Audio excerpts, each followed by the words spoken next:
What's up, guys? Hey, hey. Welcome back. Welcome back. Another week. Another manic. Oh, we just lost Sam. He just decided to just dip out that fast. we're worried. Yeah, let's get him back in. But We traded him away, but don't worry. We'll have them decline the trade so we yeah, can. we'll fail the physical and get him right back. Um,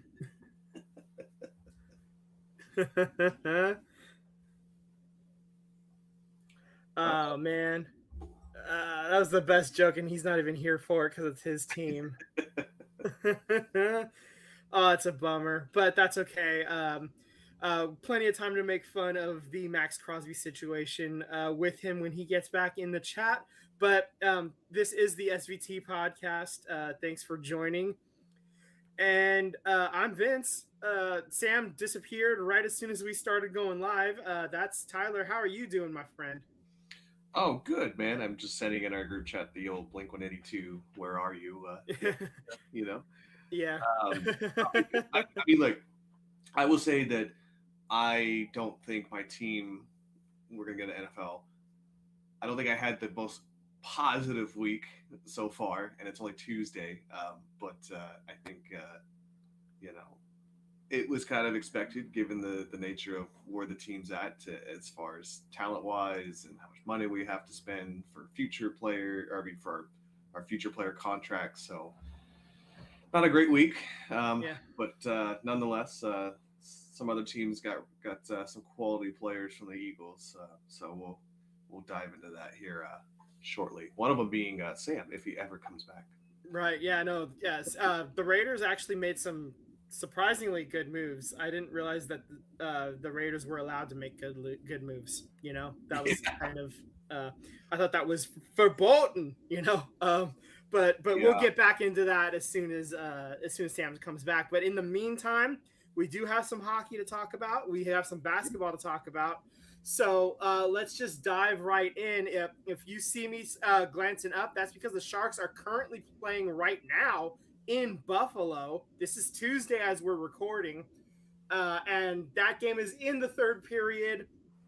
Buffalo is up 5-3, and we're 4 minutes left in the game, but the Sharks are attacking. So it's if you see me jump in excitement, that's because this game is exciting.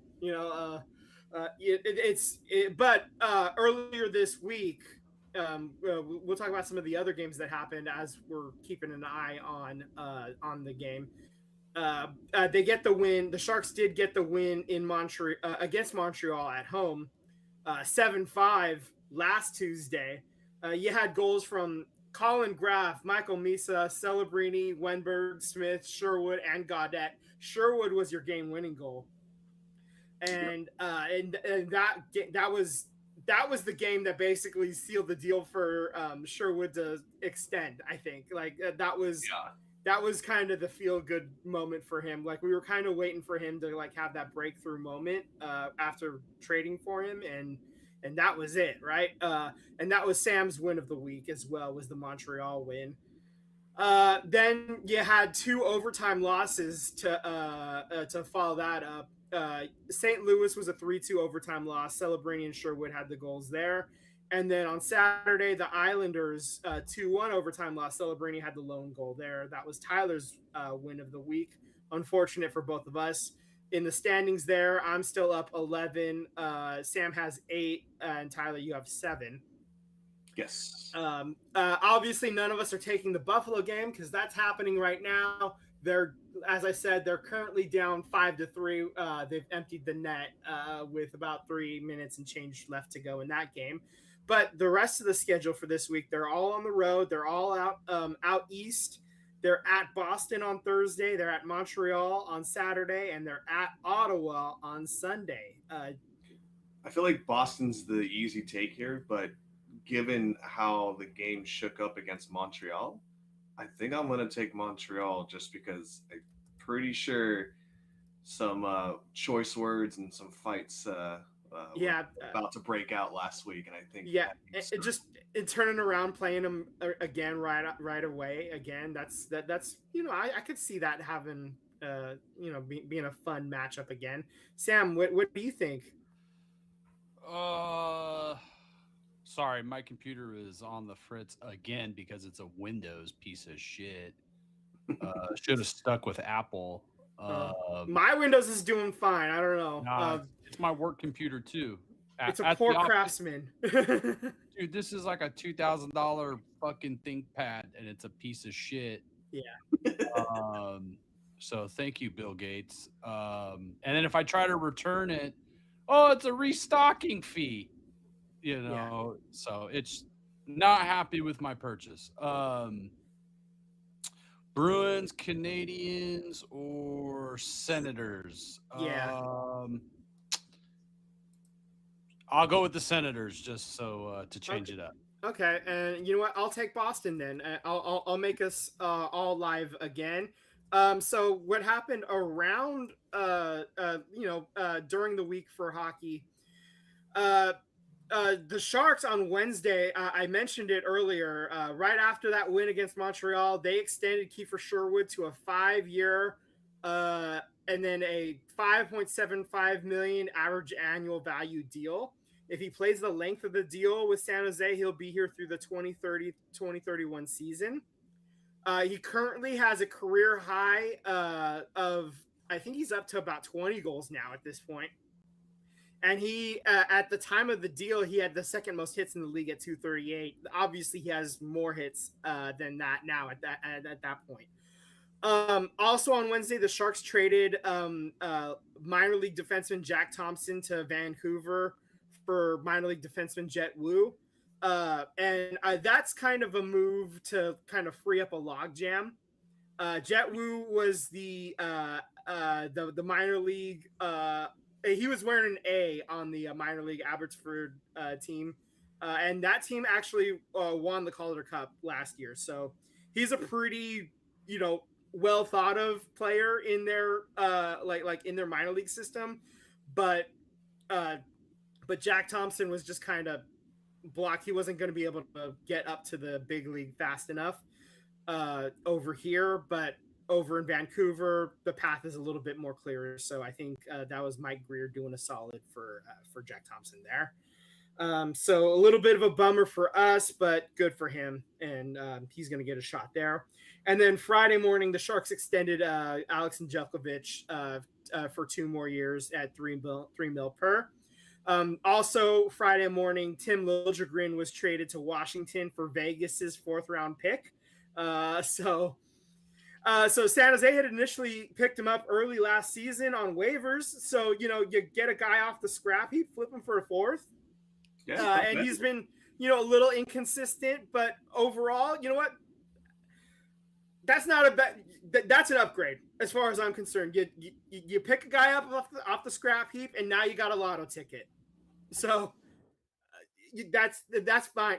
That's good. And overall, like I said, he's been up and down, but he's a puck moving guy, and that kind of happens, especially with puck moving guys who aren't Hall of Fame caliber guys. That I think he did as well as could be expected, and maybe even a little bit better than I could have hoped for, if I'm being completely honest.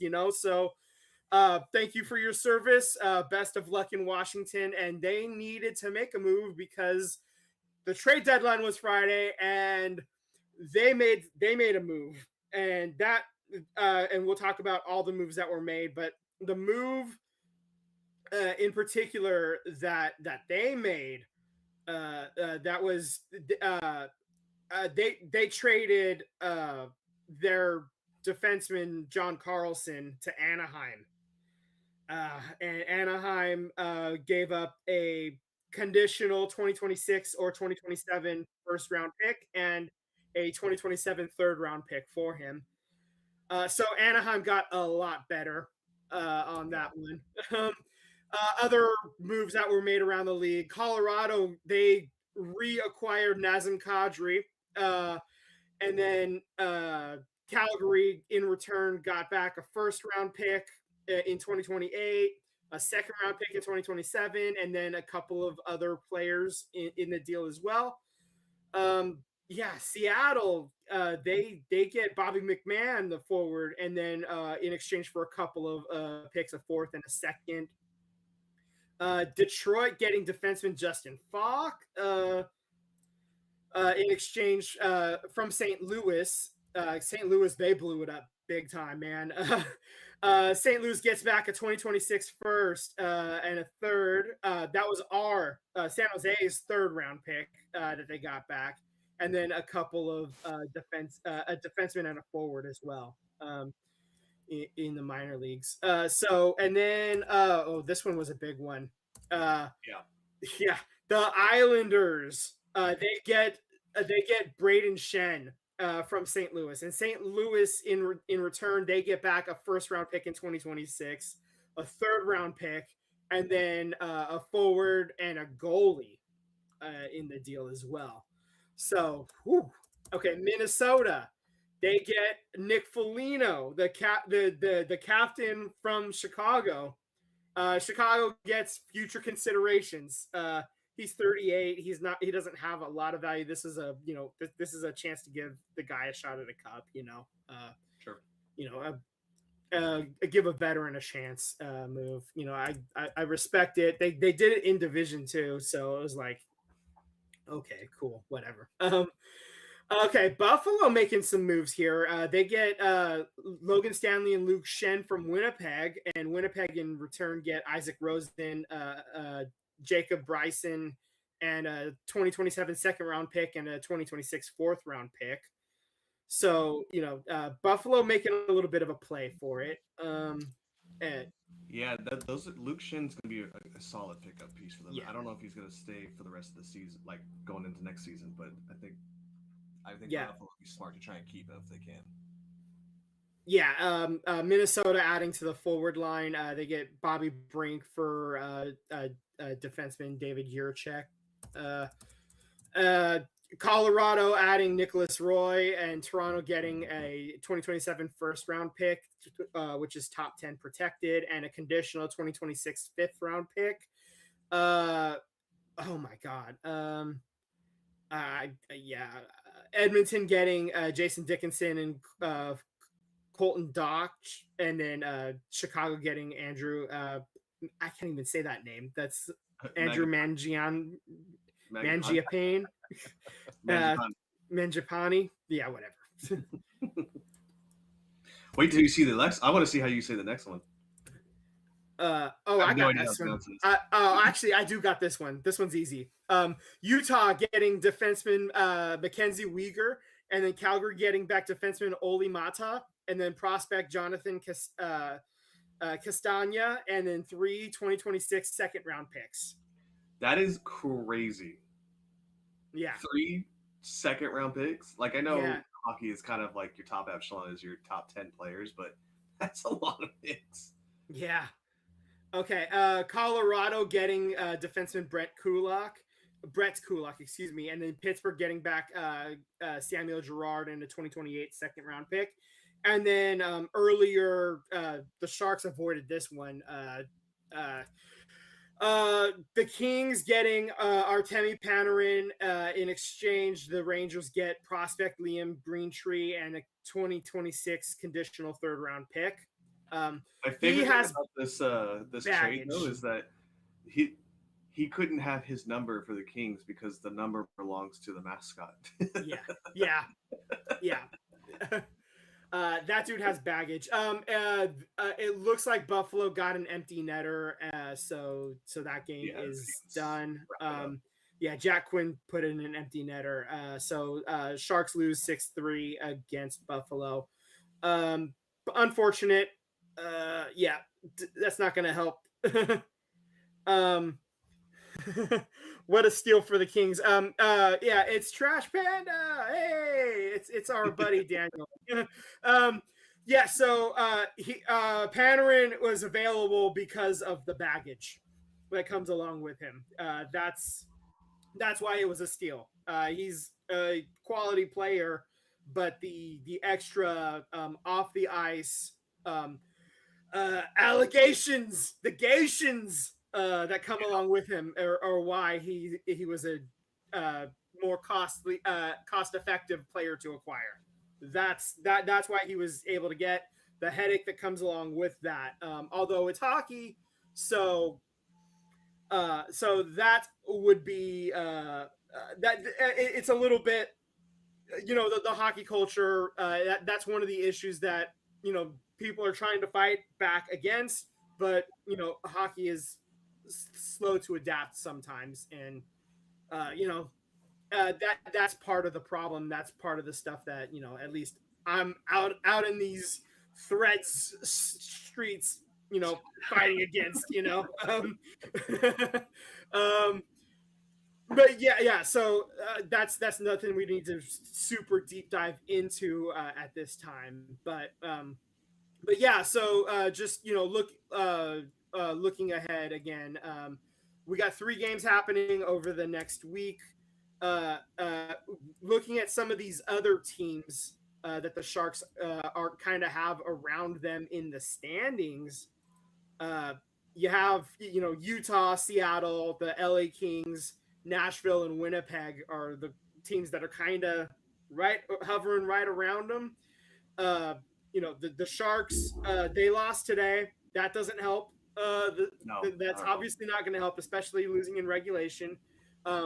It's an East Coast opponent though, and they're on an East Coast swing, so none of these games they're gonna not affect the conference standings too much, or the division at all. So that tiebreaker doesn't really come into effect for the Sharks, at least in the immediate future. But Seattle is playing the Predators, so those two teams are going right up against each other. So you just hope that game doesn't go to overtime. Just let that one be in regulation, whatever happens there. The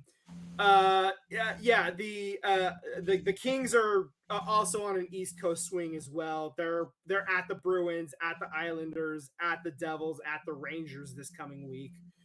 Utah, they're at the Blackhawks yesterday. Today they're at the Wild, then they're at home against the Blackhawks, and then hosting the Penguins.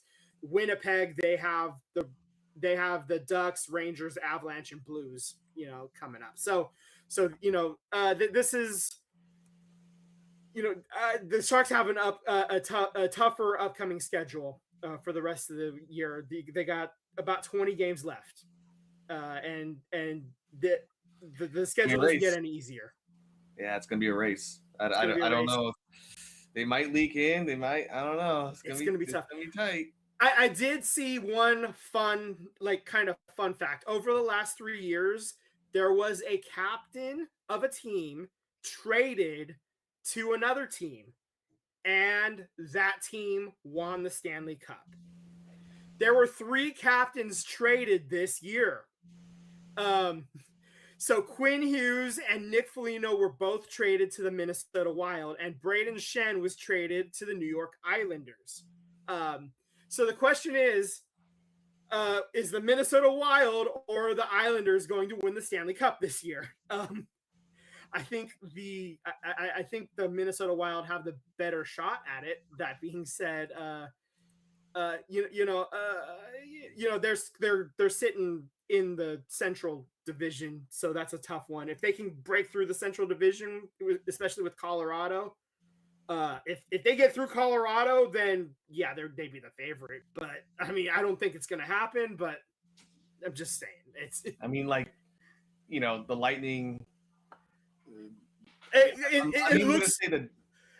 looks like we're on a crash course for a 2022 rematch right now. It looks like a Colorado Tampa Bay rematch is what it looks like on paper right now. But of course, that's why they play the games, right? So yeah, fun to see. Also the Kiefer Sherwood does have a full no movement clause for next year, and then they chip away at the number of teams on the no movement clause as the years go on through it. So year 2 has 16 teams, year 3 has 13, year 4 has 10 teams, and then year 5 has 5 teams. So each year he has fewer and fewer teams that he can say no to as it goes on. So yeah. That's all I have for hockey. Sweet, man. Well, Go Sharks. Go Sharks. before we jump into the NFL, I'm just gonna speed run through mine because there really isn't that much of news for the Eagles. The Eagles. We're actually doing basketball real quick first. Oh, I'm sorry. We're gonna do basketball. Sorry. Yeah, we're gonna do basketball first because then we're just gonna do all football the rest of the way. Okay, easy. Yeah. Also, I don't know if you guys noticed, but it sounds like Bam is on a tear right now, and he has 68 points through 3 quarters. Oh shit! Does he really? So, it's 68 or 63 points through 3 quarters. So Kobe's 81 is feeling some heat rising with Bam right now. This Friday, I guess we're jumping into it here. Jason Tatum returned after 10 months of tearing his right Achilles tendon in the second round of the playoffs last season. I did watch a clip of him making that first bucket, and then also was him dunking. The Garden went crazy. I mean, they went absolutely nuts, and rightfully so. That's the MVP player. So, but glad to see him back. I never want to see anybody hurt. On that note, though, I do want to talk about, if you guys have been noticing, but the drama surrounding Luke Dort and Jokic. So they played, I want to say, 2 weeks ago, maybe? And, Dort is getting his reputation of being an extremely dirty player. And it's not like he's making basketball plays. He's purposely sticking his feet out. He's doing things that can potentially hurt and end people's careers and or seasons for that matter. So anyways, he kind of did a similar thing where he hip checked, Jokic, who was just walking up the court after inbounding. So then that started almost a fight, and Jokic looked like he was going to murder anybody who was going to get into his way. And then the last night, there was another foul on him where Luke Dort, purposely swung and with his backhand and hit him with his elbow on Jokic. So I don't know what it is. I don't know if Jokic, if his brothers are now creating a hit list for Dort, but I think Dort needs to chill it out because it's one thing to be an aggressive player, but to be labeled as a dirty player and you're doing it without the means of the confines of a basketball court. Like, you could say what you want about Draymond. Does Draymond have dirty actions? Sure, but is he a dirty player? Is he maliciously trying to hurt people? Is he trying to be like Bruce Bowen, where he sticks his feet underneath people when they shoot the ball? No, that's not what he's trying to do. But this is what Dort is doing. So I don't know. It's an interesting saga to see at this point, and I don't know how much further the league is going to let Dort get away with some of his antics and actions. I know that OKC is kind of the golden team right now for Adam Silver, but sometimes you got to draw. NBA needs to follow what hockey does. Let the players just sort it out, middle of the court. Yeah, I agree. just let him go. I would love to see a beef stew and Jokic fight. Let's do it. I want to see it. I know who I'm taking. After seeing them eyeballs. We can't forget that Dylan Brooks also got arrested on the suspicion of the DUI. Speaking of dirty players, that's true. That was Friday morning. Throwing that out there. It's a little note. Just dirty players doing dirty things. Just throwing that out there. Well, this week there was some basketball games. The Warriors did. Hey, look, we're back to being mid again. They lost 114 to 101 to the Clippers on Monday. They won in Houston in overtime, which that was a fun game. 115 to 113. Given that there's no Steph Curry, and that was basically, a gutsy win. I think that Houston game was a bright spot in what was not such a great week for the Warriors. They do lose 104 to 97 to OKC on Saturday.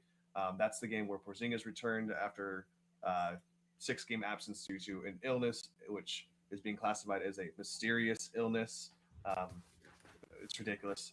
But anyways, and then on Monday, they take another L against Utah, 119 to 1. Oh, but Curry came back for that one. Seth Curry came back for that one. Yeah.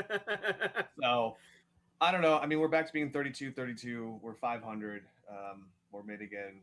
that's kind of what I said. This team is just going to be like this all season long. And unfortunately, Jimmy Butler going down, you don't know if this team maybe takes 2 out of those four games instead of 1. But then the breaks. What can you do? I mean, they're going to be like this next year too, because like maybe you can make a move if Porzingis doesn't come back, but Yeah, like you're still like if you make one move, you're still right up against the salary cap apron. Mm-hmm. true. So I mean, you're not going to keep Porzingis because he's going to be an expiring contract. I mean, do you move Butler to free up some space? You know what I mean? Like, I don't know. I just think at this No, point, I mean, because next year Butler's an expiring contract. that's what I'm saying. Like, do you move him knowing that a team will take him on as an expiring contract? You know what I mean? I just feel like I don't know. Part of me just feels like even if you make those types of trades, you're just kicking the can down the road because no one's going to look at Jimmy Butler as a piece that puts you over the top. So, like, what are you getting in return? Yeah. You know, so, and the same thing with Draymond is, you know, he's playing okay, but another team is not going to value him like, oh, yeah, this is going to put us over the top. So I feel like we've said this before. I know I've said this before is that it's the next year's the farewell tour. It's you know, because it's the best way for the Golden State Warriors to make the most money if they're like, all right, it doesn't matter if these guys are retiring, but goodbye Steve Kerr, goodbye Curry, goodbye Draymond, goodbye Jimmy Butler. Let's just do the fucking farewell tour, and every stop is, you know, the goodbye Golden State Warriors saga. And then the following year, you take your lumps, and you know maybe for a couple years, and you get some draft picks, and then hopefully you either trade for a superstar or there's a young superstar coming out of college that you can draft. But me personally, I think it's I love Steve Kerr, but I think it's just time to move on, and that's like no diss to him or the players. It just he said this himself about like Phil Jackson used to say this, like, you know, you got like 6 to 7 years before your voice just wears out, where people they tune you out after about 7 years, you know, and I kind of agree with that. You know, when you have the same boss or the same working relationships for about 7 years, you're kind of like, what's next for me? What's out there? You know, I think that's just part of human nature. Yeah, I agree. I mean, we'll see. That's why they get paid the big bucks to figure out all these problems that us fans get to talk about on a Monday/Tuesday podcast. Yeah. Bam is up to 77 points, by the way, with just under 3 minutes to go in the fourth quarter. So he's right there. He's right on the doorstep. Right there. Yeah. 82 is right there, man. Come on, let's do it. Let's go. It's right there. Yeah, I might be inclined to put my volume down, but have that playing in the background here. This week, the Warriors do play some games. Today, they play against Chicago. That game's Friday. That's going to the game's about to tip in like 3 minutes here. Friday, they play against the Timberwolves in Minnesota. Versus Minnesota. And then on Sunday, they go to New York to play the Knickerbockers. So we'll see. I don't know what they're going to be like after this. Maybe they'll be 2 out of the 3 would be great. But, you know, I think you could maybe you got to beat Chicago. Yeah. I don't know. I think you could beat Minnesota. Yeah, that's it, depending on who's available. That's, you know, yeah, for that game, it's a question of who's playing, you know, and who actually shows up, you know, like that's the other part. If you're playing, are you playing or are you like playing, you know? Exactly. Yeah, well, that concludes the Warriors. I'm ready to rip the Band-Aid off and we can go Yeah, to the yeah. NFL if you Let's guys are start ready. talking about the fun stuff, man. There's so So much. let me go first here. Yeah, The Eagles didn't make much as far as acquisitions here. We made one acquisition so far. The Eagles signed a Rick Woolen, who was the cornerback for the Super Bowl winning Seahawks here. That was our big move we've done so far. The Eagles have let N'Kobe Dean sign to the to the Raiders for 3 years. Jason Phillips goes to the Panther, or Jalen Phillips, I should say, goes to the Panthers for 4 years. I think that's like $140 million. Just ripping off the top of my head here. Reed Blankenship goes to the Texans for a 3-year deal. Can't remember the money contract on that one. And then last but not least, there's one more that I'm thinking of that went to Atlanta, and I don't know why I'm drawing a blank on who it is right now. One more player. Reed went there. N'Kobe Dean went there. Can't remember who the last one was now. Well, there's one more, and I can't remember who it was now. So somebody else went to the Ravens. I mean, to the oh, Jahan Dotson went to the Falcons. So yeah, not great, not great for the Eagles, but to be expected. I think it just makes me more furious about last season, given that the team spent so much money on the offense and had probably, arguably, one of the best talented defenses in the league, and just threw it down the drain because you couldn't play call or you couldn't do play calling. So feels like this is kind of what you get, you know. And unfortunately, now Kevin Matula's in Miami doing kind of what he was doing with the Eagles prior to him getting the offensive coordinator job. So I don't know.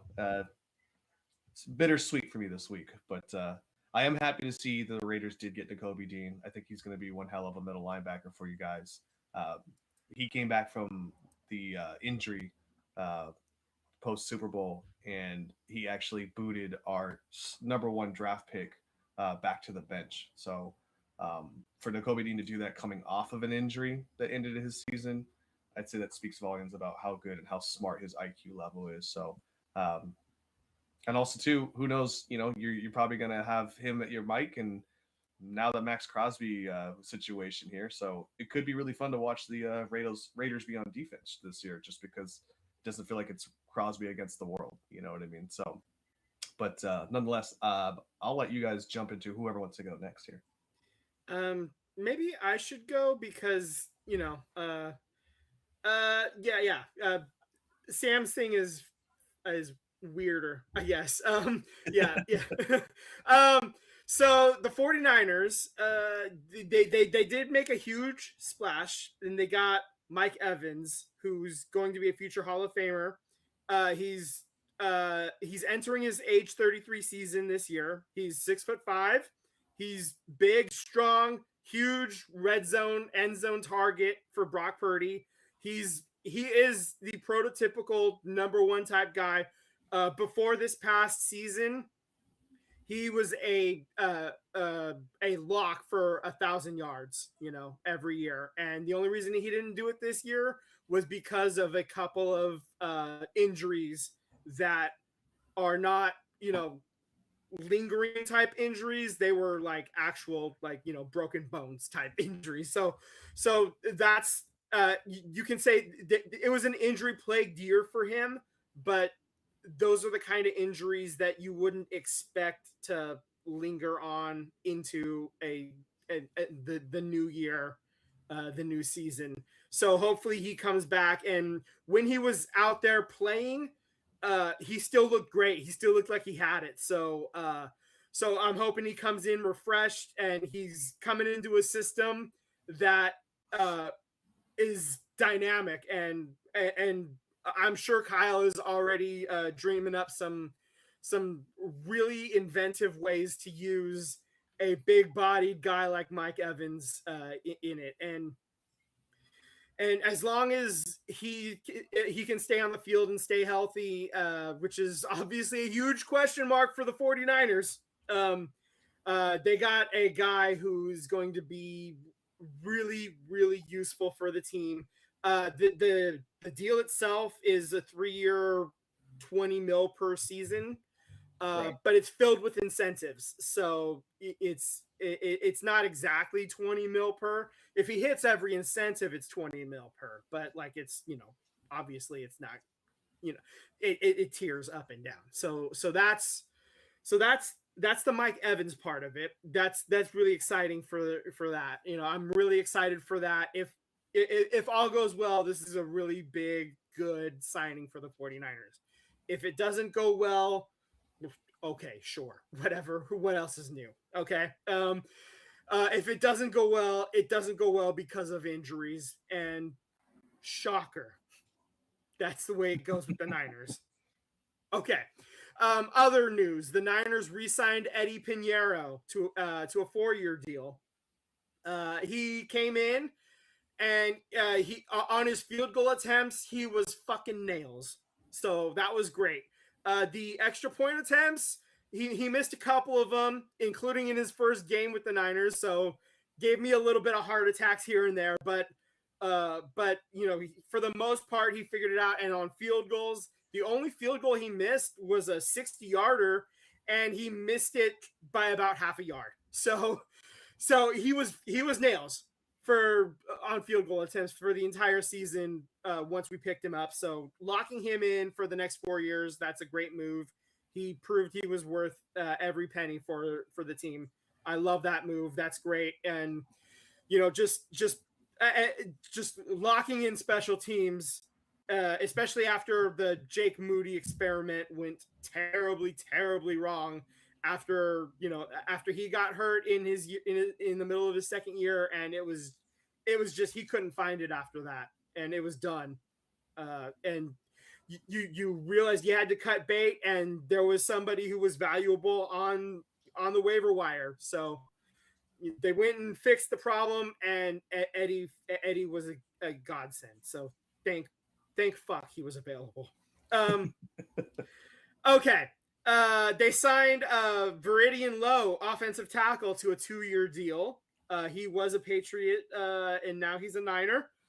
And they signed him because the team is now open to trading left tackle Trent Williams if the sides can't reach a contract solution, according to Ian Rappaport. Obviously, Trent is on the wrong side of 35. He's closer to 40. So he's obviously getting older. He's still when he's playing, he's still very, very talented this past year, and he got the job done when he was playing, but he did have some injuries to deal with this past season. So did everybody on the team. That was the story of the year. The Niners still found a way to get it done thanks to the schedule and thanks to the players on the depth chart stepping up. But that being said, if this Trent Williams situation with the money doesn't solve itself for a guy I believe he's entering his age 39 season, I think. Wow, I think it's really? Either 38 or 39.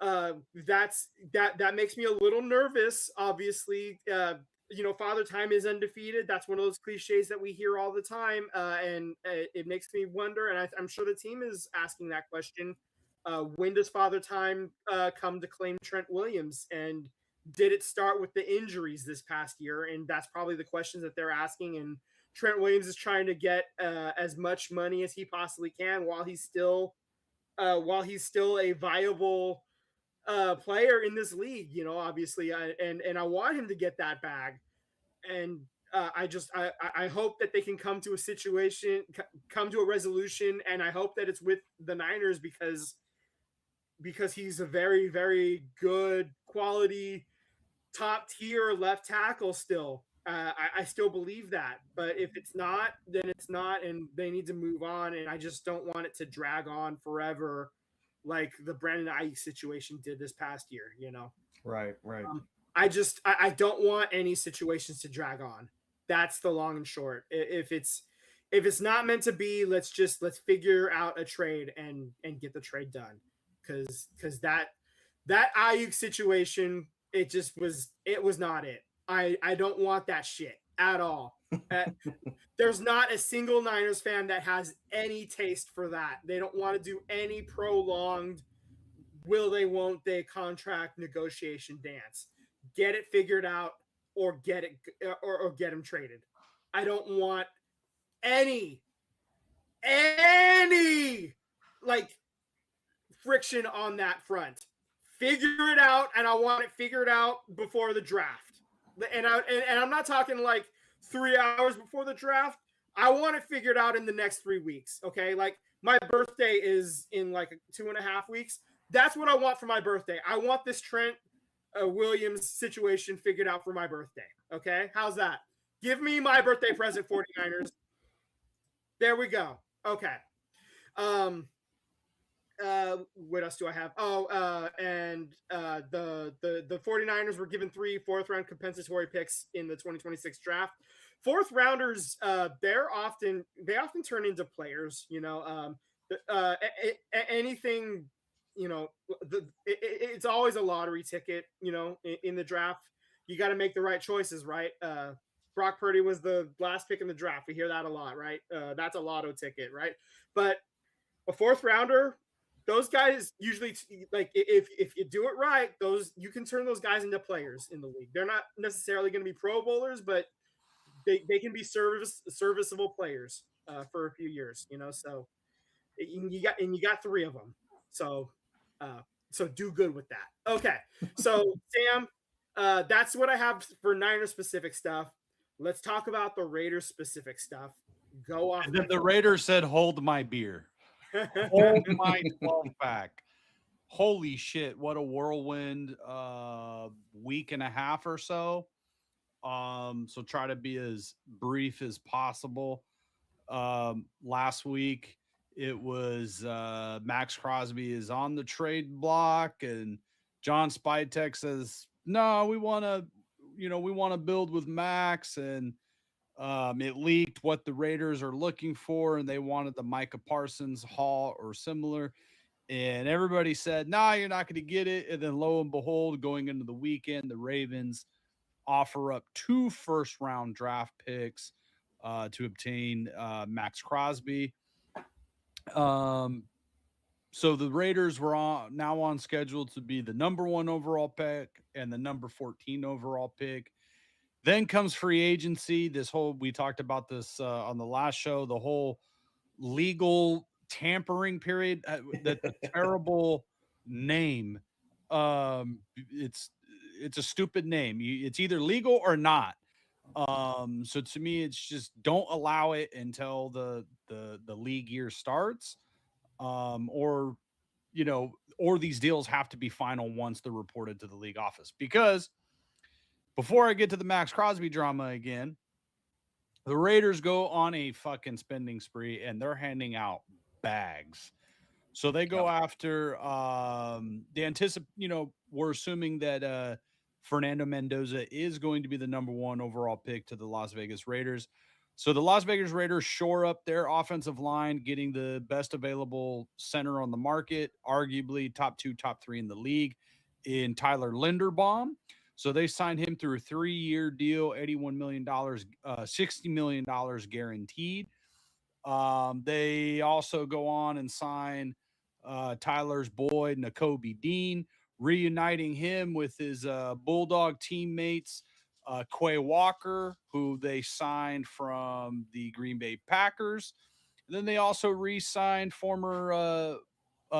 they re-signed their own player, but also a former Bulldog, Eric Stokes. They signed Kwity Paye, the defensive end from the Colts. They re-signed their own player, Malcolm Kuntz, defensive end. And then they signed wide receiver Jalen Naylor. And then they capped that off with a signing of the kicker, Matt Gay. So all of these signings, with the exception of the kicker, I was really excited for. I think they're all players trending up. I know some people would say, Naylor is not a legit number 1 And I would agree with that, but he's trending up. He's a player that got better with every single year. And you're not paying him to be a number one either, though. Too. And you're not paying him to be a number one. So I think, with Kubiak, I think offensively what they're trying to do is they got a lot of there's like good players on the roster. And I think they're just trying to offensively give Mendoza as many good options as possible. Yes. Just I would agree with that. Just make a strong receiving core. You want to be a run first team, but no matter where the ball goes, you just want to have a solid receiver, period. So I think that's why they went there. And he fits the scheme of what Kubiak would like to do because it's kind of similar to what O'Connell runs, more of a modern offense and things like that. So I loved every single signing, with the exception of the kicker, because if you look at it statistically, even though Daniel Carlson had a down year last season, statistically he was still better than Matt Gay. So I don't know what happened there. Maybe the Raiders, John Spytek was just done with Carlson. Statistically I would have just stuck with Carlson because I think he's younger and he's still better. But anyway, bringing it all back to Max Crosby now. About 2 hours ago, I'm watching NFL Network. They're signing off, and they literally interrupt whatever the hell they were broadcasting afterwards because the Ravens had pulled the plug on the Max Crosby deal. So everything that and this was announced by the Raiders, that the deal that is off was announced by the Raiders, and it says the Ravens pull the plug on the deal. We have no further comment. So clearly you could tell the Raiders are pissed because they wanted the picks. Max Crosby threw a temper tantrum on the way out. We all love Max. Great player, great Raider, but he, the camel that broke, the straw that broke the camel's back here was being reported that he was really upset that he was benched, sent home, not able to play because of the knee injury. Now, this, to me, in defense of the Raiders and Spytek and their team, this kind of proves why they protected the player, is because something was going on with his leg and they wanted to protect him. So regardless, the Ravens are using this to get out of the deal. And I think it's bullshit. I think that you got something, Vince? Oh, Bam finished with 83. He passed Kobe. Yeah, that's all. Okay, go ahead. Sorry. So he's so the deal is done, and I think with the Ravens, they got gun shy because I think they realize they're going to be in cap hell. They're surrendering draft capital. They're not going to be able to rebuild the team, re-sign players, bring in free agents, and that it's going to be a move. You're probably not a Max Crosby away from winning the Super Bowl because now you're losing your center. You're losing a lot of draft capital for the next 2 seasons. So I think they just got cold feet and backed out. And I know with the Raider fans, I thought this at first too, is like, holy shit, what does that do to our offseason, to our free agent class? Well, some other things that John Spytek did is they've already redid Geno Smith's deal. So even if they were going to cut him, there was a dead cap hit, but it would open up about $8 million in salary cap this year, even with the dead cap, because they restructured it. And even though they're eating most of that money and then being traded to the Jets, it's going to open up about $10 million in their salary cap, even with the dead cap money that they're going to be hit with.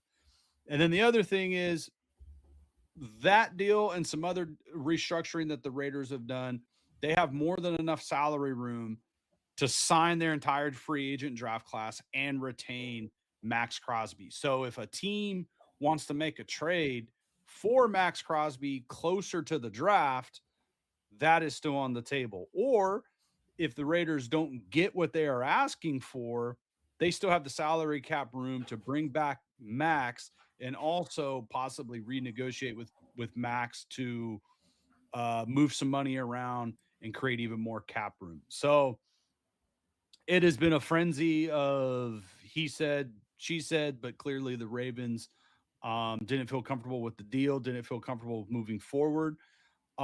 There's a lot online right now. I mean, a whole lot. Jason Lockenfora, he says, just got off the phone with two general managers. Neither one is buying the Ravens' failed physical narrative, not by a long shot. Good luck finding agents and teams to trust in your negotiations now. It's not sitting well with the Raiders either. Could have gotten further medicals on Crosby way sooner. So, as you guys know, Max Crosby has a podcast and he documents pretty much everything in his life. He documents the surgery, his recovery. It's kind of an open secret that he was held out by the Raiders and that upset him. And that's why he became available, is because he was hurt. Yep. So you knew that he had surgery. You knew it was not a meniscus trim. You knew it was a meniscus repair. So you're wasting everybody's time. And this has ramifications throughout the league because it changed. You know, the Chicago Bears were in on Max Crosby. They said they actually offered 2 first-round draft picks, but the Raiders picked Baltimore because of the 14. Because you don't know where that second pick is going to be at, right? This pick is the 14. So the Raiders valued having the 14 in this year's draft over having a later draft pick with the Chicago Bears and then not knowing what it could be next year. So there were other offers out there. So it changes what the Cowboys wanted to do. Maybe the Cowboys changed their offer because they felt like they were in on it on the Max Crosby deal. I was texting our buddy Daniel about it, you know, who's in the chat right now. And we were going back and forth where if you're Max Crosby and you see the linebacking core they signed, you see the free agents that they brought in, you see Tyler Lindenbaum, how do you not want to come back? Like this is the best linebacker room they've had in like 10 years. And they haven't even taken a snap. And you still got the number 1 overall pick. You still got your second round pick. You still got 11 draft picks overall.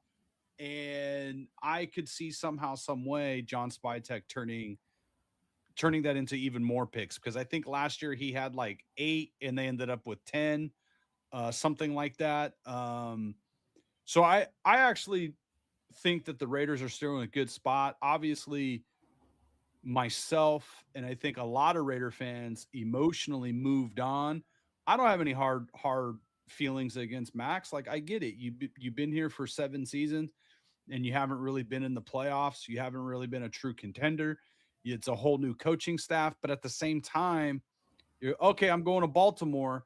Okay, they have been a winning franchise, but it's all over Reddit now. This general manager is being crushed by his own fans, by his own reporters in Baltimore. They don't like this guy.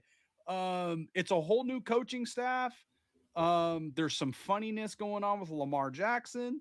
You know, we're assuming that the Ravens are just going to pick it up and be the Ravens that we remember. But that's not. I mean, there's no Harbaugh. I mean, to your point, yeah, there's some funny business going on with Lamar Jackson that I don't know. I think this is more of a blessing in disguise than it is for Max Crosby. I knew he threw this party and, you know, was celebrating him going and had all these people over at his house, but I think he's going to look at that and be like, damn, that was really foolish. And I think he's going to come back to the Raiders tenfold. I mean, to your point, how do you look at this roster and go, damn, I left that to go play for the Ravens. I could have been a part of this. And Just stick Right, I out mean, one I more get it. season. I get it. And if Yeah. I'm the Raiders, if I'm Spytech, I had offers for 2 first-round draft picks. I am not coming off my price because the way I look at it is I have all the free agents I just signed and I add Max Crosby to that defense. Yeah. Like, Max Crosby could play. I would not put him in coverage, but he can play the 3-4. Pin your ears back, go after the quarterback over and over and over again. And with Dean and Walker playing the mic and the plug, like that's a hell of a linebacking core in the middle. That's a hell of a linebacking core in the middle.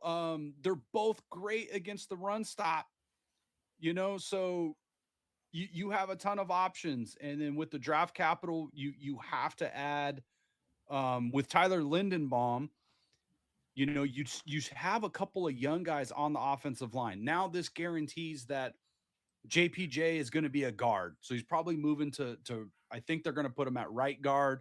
You're going to have Caleb Rogers, the second year player, compete at left guard.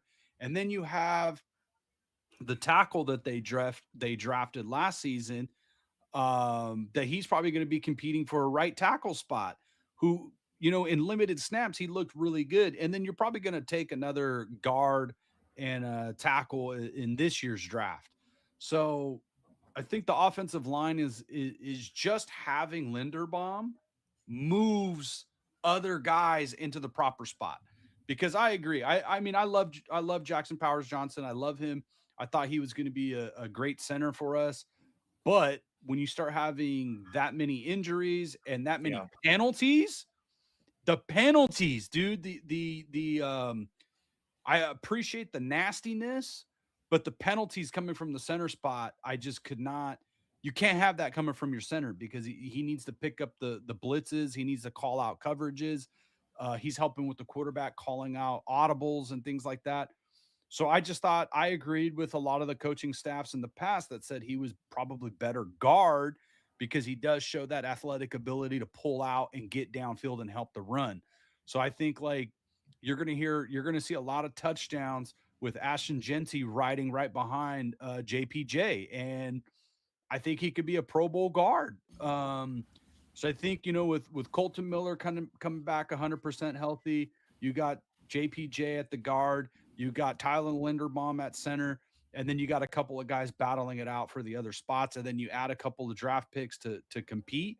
All of a sudden, your offensive line looks a lot better. I'm not saying it's going to be number one, but you have to be better just by a coaching standpoint, from hiring Clint Kubiak and his coaching staff from Pete Carroll's fucking sons who didn't know how to coach high school football.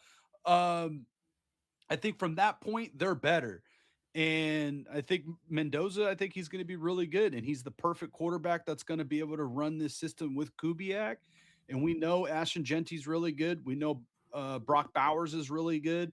And I think just by a better coaching staff offensively, this offense is going to be what we expected last season. And then somehow you open up cap room with restructuring Geno Smith, and then you basically pick swapped. So you move up.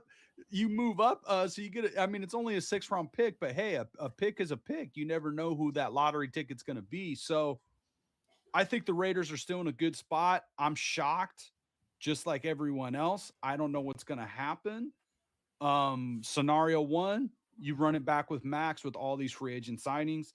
And I think that puts your defense from a really solid competitive defense. And now it's not just the Mad Max show. It's you got guys behind you.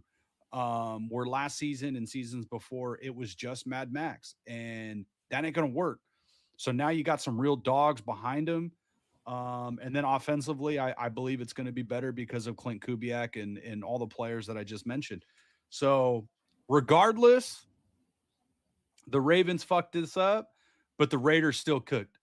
And in closing, I want to say that, I know Tom Brady is getting a lot of love from the national media that, oh, this is all the power of Tom Brady, blah, blah, blah. No, like maybe part of that is true, but this is Spytek and company. This is Spytek, his team, his scouts, the NFL scouts, seeing about who's available. And it was all over the papers about Nakobe Dean had a huge offer from the Dallas Cowboys, and he came to the Raiders because he had a feeling about the Raiders, that he has a feeling that something is changing here and that he bought into the front office and the coaching staff. And you're hearing that from other free agents. Yeah, they paid the loser tax. They did. But what I really like about the structure of these deals, this is not like, remember the years of like other bad contracts, the Javon Walker. Remember Al Davis signed Javon Walker for like 5 years, $70 million, and you can't get out of that deal for half a decade. These are all 3-year deals. Yeah, they're making a lot of money, but after year 2, you can get out. So these guys, yeah, they're going to get their money on the front end. You're paying the guarantees because the Raiders have not been very good. That's understandable. But these aren't contracts that are going to kill you for 10 years like in the past. They're all guys that are 26, 25, and good football is still ahead of them. So I think the Raiders cooked. I think they did a great job on bringing in and raising the basement level of their talent pool. And I'm not calling for the Super Bowl right now, but I do think this moves the needle, that you're already a better team than you were last year, just with coaching and these free agents. Yeah, I that's fair. Wholeheartedly agree with that, man. I think yeah, absolutely. At this point, yeah, the Raiders are going to be exciting to watch. I think the Raiders, John Spytek's an adult in the room. I would move them up to the fun and frisky tier. Is where I would put them. Like a team that's like probably right around 8-ish wins and like a pain in the ass to play. Like the fun and frisky, like that's just on paper, just based on these moves, and you add the new quarterback in there, and just that on paper alone, like it's going to be kind of fun. It's going to be fun to watch. We talked about it a couple times with the Saints, right? Going into last season, fucking mess, right? We were like, they're terrible. Oh my God, what are they doing? But now, in retrospect, they feel really good about their quarterback. They went and got another running back. Yeah, they added they added some free agents, but you feel good about them going forward. I don't think they're going to be a Super Bowl contender next year, but I think they're on the right path because they got good draft capital too. They're spending good money too, and they're putting that, after going through their cap dead money hell last season, they're out of that. So the Saints this year and next year are going to have the ability, just like the Raiders, to get their course corrected, as well. So I really like what John Spytek did. The Raiders also, even with the dead cap money that they have to eat right now, they have a shit ton of cap room next year. Even if the cap doesn't go up, and with all these free agents, we all know once these players are in the building, you just start moving money around. You convert money to guaranteed signing bonuses and roster bonuses and blah, blah, blah. Because, as we know, Spytek spent time in Philadelphia and Denver. So he's been around Tampa Bay. He's been all over the NFL where you see the best franchises manipulating the salary cap. And that's what the Raiders set themselves up to do. That's what I was going to say is Spytek is definitely going to learn a lot from Howie, and you're going to see these these Shohei Ohtani type contracts where they're deferred contracts. Did you see the meme where it said the Raiders signed Shohei Ohtani? They had him in a Raiders. No, I love it, man. It's just crazy. It's just crazy with this Max Crosby thing. I don't know what's going to happen, but yeah, that's Raiderland. All right, let's rip through some of these before we call it a night. Okay, so David Montgomery has been traded to Houston. Detroit is getting back offensive lineman Juice Scruggs, and a 4th and a 7th round pick. Joe Mixon was released from Houston after this move, by the way. Yeah. The Jets placed the franchise tag on Brees Hall. How dare you, you sons of bitches. The Seahawks did not place the franchise tag on Kenneth Walker. He ended up signing with Kansas City. Indianapolis placed the transition tag on Daniel Jones. Alec Pierce ended up becoming a free agent and then immediately re-signed with Indianapolis. Kyler Murray was going to be released, barring a last-minute trade. I don't think that trade has materialized as of. He can still become a Sacramento A. Yeah, he could still become a Sacramento A. Let's see. Kansas City traded All-Pro cornerback Trent McDuffie to the Rams in exchange for 2026 first, 5th, 6th, and 2027 third-round picks. McDuffie then signed a 4-year, $124 million extension on Sunday with the Rams. Fuck you very much, Kansas City. Patriots released Stephon Diggs. Steelers released Jonnu Smith. The Bears trade DJ Moore to the Bills and a 2026 5th-round pick in exchange for a 2nd-round pick this year. And there's your Joe Mixon getting released. Travis Kelce returning to Kansas City on a 1-year contract. The Dolphins prove it deal. What?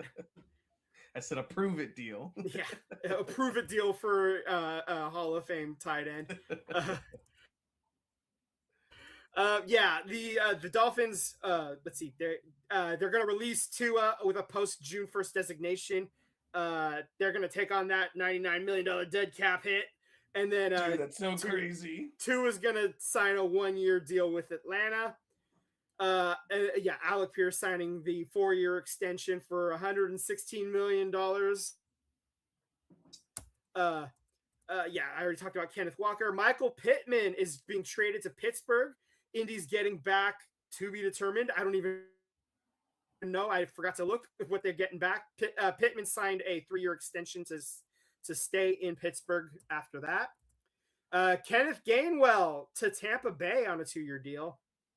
Tight end Isaiah Likely follows his head coach to the New York Giants on a 3-year deal. Quarterback Malik Willis to Miami on a 3-year deal.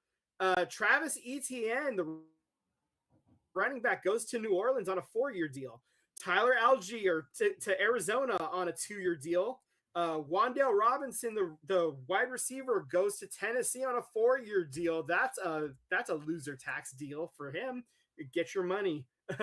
J.K. Dobbins going back to Denver on a 2-year deal. Rico Dowdle going to Pittsburgh. Kendrick Bourne ends up choosing Arizona on a 2-year deal. Kenny Pickett going to Carolina on a 1-year deal. Rashid Shaheed is going back to Seattle on a 3-year deal. Dawson Knox is going back to Buffalo on a 3-year deal. Romeo Dobbs on a 3-year deal going to New England. And there was one I missed. Mitchell Trubisky going to Tennessee also, following his old offensive coordinator to Tennessee as well, Brian Daboll, because he played under him for 1 year. Kenny Pickett went to Tennessee? No, not Kenny Pickett. Mitchell Trubisky. No, but I'm saying, but Kenny Pickett also went to Carolina. Carolina, that's right. Carolina. Baby blue. Yeah, the other baby blue. Yeah. I was like, why do they need 2 of those backup quarterbacks? No, just one. But I actually really like for Mitchell Trubisky, I actually kind of really like that deal, like low key for him, that move for him, because he has experience in that offense. And if Cam Ward ends up not being the dude for Brian Daboll, he can step in and be the guy until Tennessee drafts the next guy. You know, that's kind of a low key good move for him to, like, you know, get some time. Because he wasn't ever going to start in Buffalo, you know, because Josh Allen, you know, MVP and, you know, all world, you know, all planet, whatever, you know, with his new wife and kid, living the life, so. Well, I mean, I'm glad we did this today because I felt like it would have sucked to record the show yesterday and then the Crosby news breaks today. So absolutely, glad we did that. This was a very good decision that in hindsight, a good decision on our part to wait. Last bit of fun news. I just wanted to point out. Well, I wouldn't say this is fun, but I'm glad you put it in here because I was going to say it anyways. The Braves outfitter Jerks and Profar facing another 162 game suspension for his second use of PEDs. Oh yeah, I had that buried down there. Yeah. So I wanted to bring it up only because I want to talk about the World Baseball Classic real quick. It's really fun. I mean, like I'm enjoying the shit out of it. Obviously, Team USA is heavily favored. Team Japan is heavily favored, but Dominican Republic looks really good.